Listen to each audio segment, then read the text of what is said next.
Hello friends, welcome to miss maths teacher. आज का हमारा टॉपिक है डाटा हैंडलिंग की एक्सरसाइज 3.1 जो कि क्लास 7 का थर्ड चैप्टर है। ओके, और हम इसका क्वेश्चन नंबर 2 देखते हैं। Organize the following mark in a class assessment in a tabular form। आपके पास क्वेश्चन में क्या दिए गए हैं कि आपके पास मार्क दिए गए हैं और आपको इसे किस में कन्वर्ट करना है, टैबुलर फॉर्म में। ठीक है, अब आप देखो आपके पास क्या दिया गया, 4 6 7 5 3 5 4 5 2। ये पूरी जो आपके पास नंबर सीरीज से देखिए, या आपके पास क्या दिए गए हैं, मार्क्स दिए गए हैं किसी क्लास के, और आपको इसे टैबुलर फॉर्म में कन्वर्ट करना है। और आपको इसी क्वेश्चन में बताना है कि विच नंबर इज हाईएस्ट। जब आप इसे टैबुलर फॉर्म में कन्वर्ट कर दोगे तो हमें इसमें क्या बताना है कि कौन सा नंबर इसमें हाईएस्ट है, मीन्स सबसे बड़ा है। Which number is the lowest, means कौन सा नंबर सबसे छोटा है। What is the range of the data, आपके पास जो डाटा दिया गया है इसकी रेंज क्या है। And find the arithmetic mean, और हमें इसमें क्या फाइंड करना है, मीन। और इससे पहले वाली वीडियो में मैंने आपके मीन, डाटा, रेंज, ये सब कुछ मैंने आपको क्लियर कर दिया था कि डाटा का मीन कैसे निकालते हैं, रेंज कैसे निकालते हैं, हमारी highest value, lowest value, means आपको ये हर चीज़ मैंने आपकी क्लियर कर दी थी। तो इस क्वेश्चन को करते हुए हमें ज़्यादा प्रॉब्लम नहीं होगी। ओके, सो अब हम इस क्वेश्चन को स्टार्ट करते हैं। तो सबसे पहले हम क्या करेंगे कि जो हमारे पास डाटा दिया गया है, सबसे पहले हम इसे किस में कन्वर्ट कर लेते हैं, टैबुलर फॉर्म में। ओके, तो टैबुलर फॉर्म में कन्वर्ट करते हुए आपको पता होना चाहिए कि जो हमारी टेबल बनती है उसमें हमारे पास क्या होता है, सबसे पहले हम लिखते हैं मार्क्स। क्या लिखते हैं, मार्क्स। फिर हम लिखते हैं टैली मार्क्स। जब हम टैली मार्क्स में कैसे कन्वर्ट करते हैं, फिर हम लेते हैं फ्रीक्वेंसी। फ्रीक्वेंसी मीन्स होता है कि कौन सा नंबर कितने बार रिपीट हुआ है, या कोई भी नंबर कितने बार आया, यही उसकी क्या होती है, फ्रीक्वेंसी। ओके, अब आप इसमें देखो, आप इस डेटा में देखो जो आपके पास मार्क का डेटा दिया गया है, इस डेटा में देखो कि आपके पास है 4 6 7 5 3 5 4 5 2 6 2 5 1 9 6 5 8। देखो रिपीट तो हो रहे हैं नंबर, बट आप इसमें एक चीज़ बहुत ध्यान से देखो कि आपके पास 1 से लेके 9 तक ही नंबर्स आ रहे हैं ना। तो इस डाटा सीरीज में आपके पास ना ही 0 है, ना ही इस डेटा में आपके पास क्या है, 10 है। तो हमने यहाँ पे मार्क कहाँ तक लेने हैं, 1 से 9 तक। एक चीज़ हमारी क्लियर हो गई। और हमने यहाँ पे जो मार्क लिए हमने ले लिया है कि 1 2 3 4 5 6 7 8 9। ओके, ये हमारे क्या आ गए यहाँ पे, मार्क। अब देखते हैं टैली मार्क। टैली मार्क मैंने आपको बताया था 1 को कैसे रिप्रेजेंट करते हैं, ऐसे, 2 को ऐसे। बट जब हम ये टेबल बनाते हैं तो आपको इसमें टैली मार्क करते हुए ये भी ध्यान रखना है कि कौन सा नंबर कितने बार रिपीट हो रहा है। उस डिपेंड, उसके अनुसार ही हम क्या करेंगे, यहाँ पे टैली मार्क को लिखते हैं। ठीक है, अब आप देखो टैली मार्क, पहले आप लोगों 1, हमारे पास मार्क में क्या है, 1 है टैली मार्क्स में। अब आप पहले देखो 1 हमारे पास कितने यहाँ पे है, ये हो गया हमारे पास 1, ये है ना हमारा 1। ठीक है, अब ये 1 देखो आप सिर्फ ओनली 1 टाइम ही रिपीट है, और टैली मार्क में 1 को कैसे लिखते हैं, ऐसे, है ना।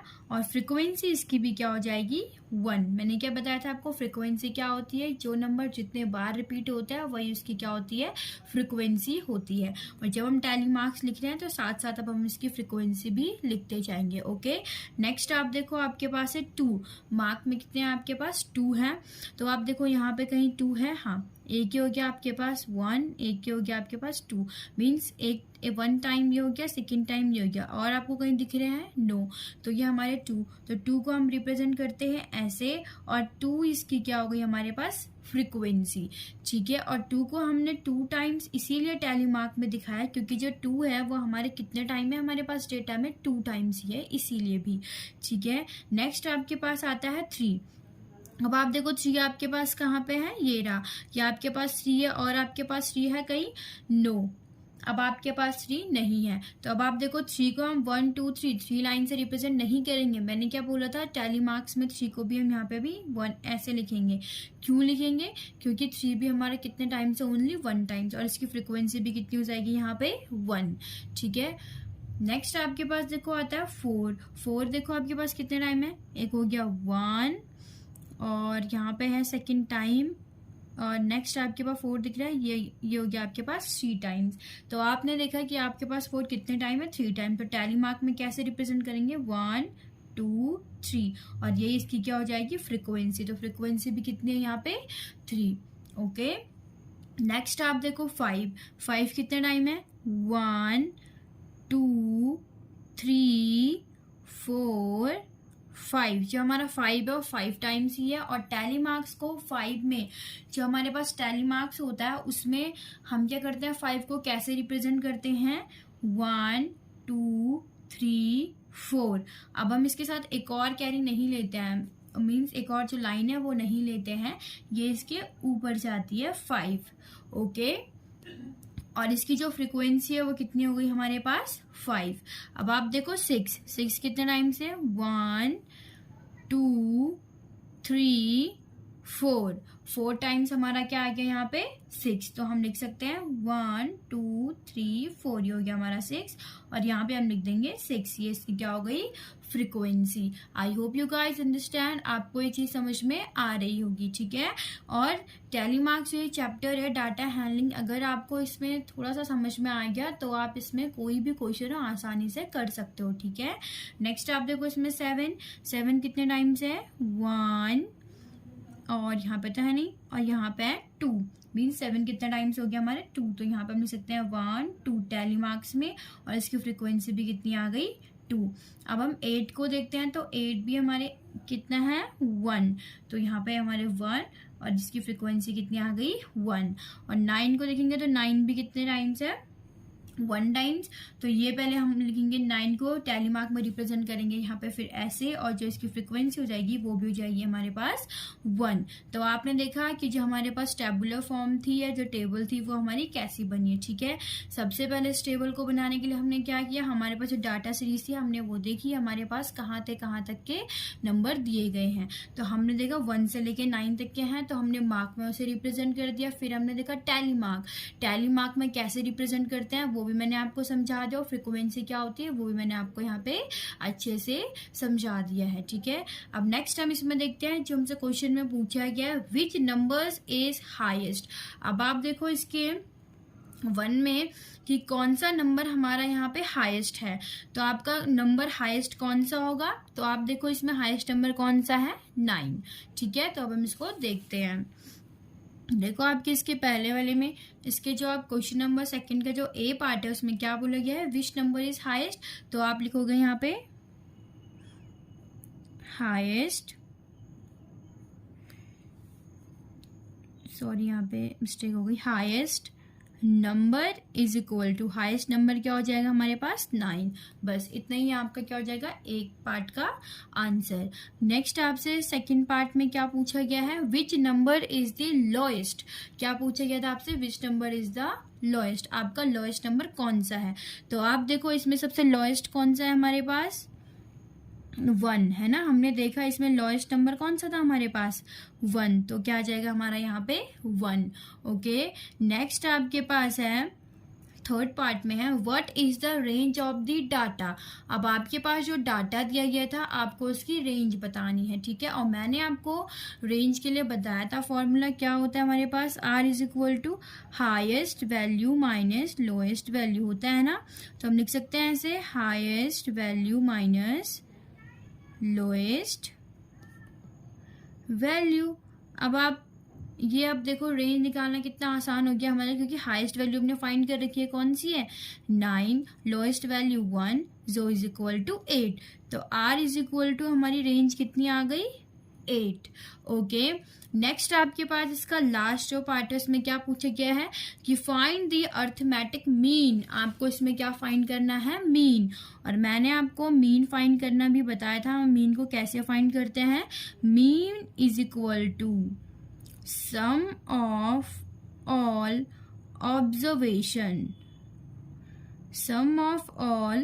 observation upon number of observation, ठीक है। तो अब हम कैसे फाइंड करेंगे, सम ऑफ ऑल ऑब्जर्वेशन, जो हमारे पास डेटा दिया गया था, ऑब्जर्वेशन था, उसका पूरा सम।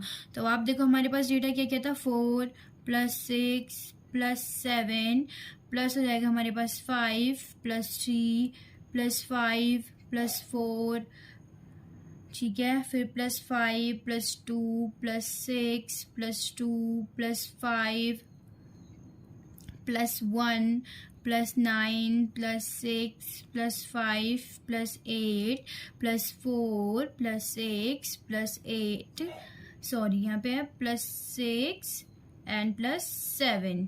ये आपके पास क्या आ गया पूरा ऑब्जर्वेशन का सम, ठीक है, upon number of the observation. अब आपसे काउंट करो 1 2 3 4 5 6 7 8 9 10 11 12 13 14 15 16 17 18 19 20। कितने ऑब्जर्वेशन हो गए हमारे पास? 20। तो ऐसे हमें क्या निकालना है? मीन फाइंड करना है। अब आप लिख सकते हो यहाँ पे मीन इज इक्वल टू क्या हो जाएगा हमारे पास? इसको पूरे सबको हम क्या कर लेंगे? अब हम ऐड कैसे करेंगे? 6 प्लस 4 कितना हो गया हमारे पास? 10 10 प्लस 7 कितना हो गया हमारे पास? 17 17 प्लस 3 कितना हो गया हमारा? 20 20 प्लस 5 कितना हो गया? 25 25 प्लस 5 30, और ये हो गया हमारे पास 35 35 प्लस 4 कितना हो गया हमारा? 39, ये हो गया हमारे पास 41 प्लस 2, ठीक है, 41 प्लस 6 कितना हो जाएगा हमारे पास? 47, एंड 47 प्लस 2 कितना हो गया हमारे पास? 49, 49 प्लस 5 कितना हो गया हमारे पास? 54 54 प्लस 1 कितना हो गया? 55, एंड 55 प्लस 5 करेंगे हम तो यहाँ पे हमारा हो गया 60, और इसके साथ फिर ऐड कर लिया हम 9 तो 69, और 69 के साथ 6 ऐड करेंगे तो 75, और 75 के साथ अब अगर हम किसको ऐड कर लें? 4 को ऐड कर लेते हैं पहले। तो 75 के साथ 4 ऐड कर लिए तो 79, 79 के साथ अब 8 को ऐड कर लो तो कितना हो जाएगा हमारे पास? 87, और 87 प्लस 6 कितना हो रहा है फिर हमारे पास? 87 प्लस 6 हो गया हमारे पास 93, और 93 प्लस 7 हो गया हमारे पास 100। तो आपने देखा जो हमारे पास सम ऑफ ऑल ऑब्जर्वेशन था वो कितना आ गया? 100/20। ओके, या तो आप सीधे ऐसे कर लो कि 21 ज़ा 20 25 ज़ा 100, ऐसे भी कर सकते हो। या फिर जब हमारे पास जो हमारे पास फ्रैक्शन में जब ऊपर नीचे जीरो होती है, मीन्स न्यूमिनेटर और डिनोमिनेटर में जीरो, तो जीरो से जीरो कैंसिल कर दो, और 2 1 ज़ा 2 2 5 ज़ा 10। या तो आप ऐसे कर सकते हो, या फिर मैंने आपको क्या बताया था डायरेक्ट 21 ज़ा 20 25 ज़ा 100। तो आप देखो अब आपका जो मीन आया है वो कितना आ गया है? 5, ठीक है। तो I hope you guys understand, आपको ये क्वेश्चन अच्छे से क्लियर हो गया होगा। And thank you for watching this video, please like and subscribe.